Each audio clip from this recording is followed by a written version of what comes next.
Robotics स्टुडिओमुळे विद्यार्थ्यांची सर्जनशीलता वाढणार. शालेय शिक्षण मंत्री दादाजी भुसे.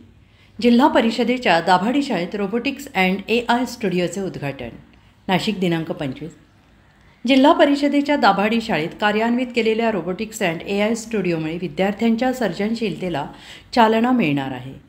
प्रत्येक तालुका स्तरावर अशा प्रकारचे लॅब कार्यान्वित करून नाशिक जिल्हा परिषदेने राबवलेला सुपर 50 उपक्रम राज्यात राबवण्यात येईल, असं प्रतिपादन राज्याचे शालेय शिक्षण मंत्री दादाजी भुसे यांनी केलं आहे.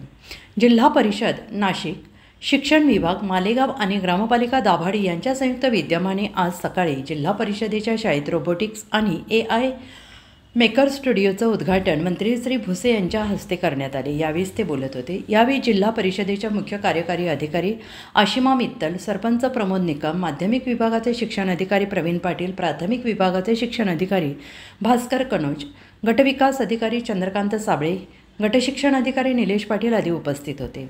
मंत्री श्री भुसे यांनी म्हटलं आहे की प्रत्येक विद्यार्थ्यांमध्ये जिज्ञासा असते आणि अशा लॅबमुळे विद्यार्थी संशोधनाकडे वळू शकतील आणि त्याबरोबरच विद्यार्थ्यांच्या विचारशक्तीला कृतिशीलतेची जोड मिळणार आहे.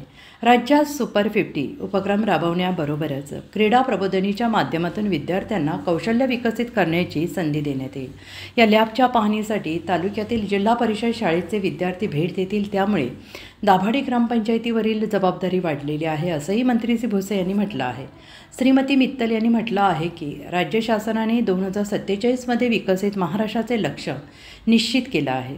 शालेय शिक्षण मंत्री महोदय यांच्या मार्गदर्शनाखाली तयार केलेली ही लॅब उपयुक्त ठरणार आहे.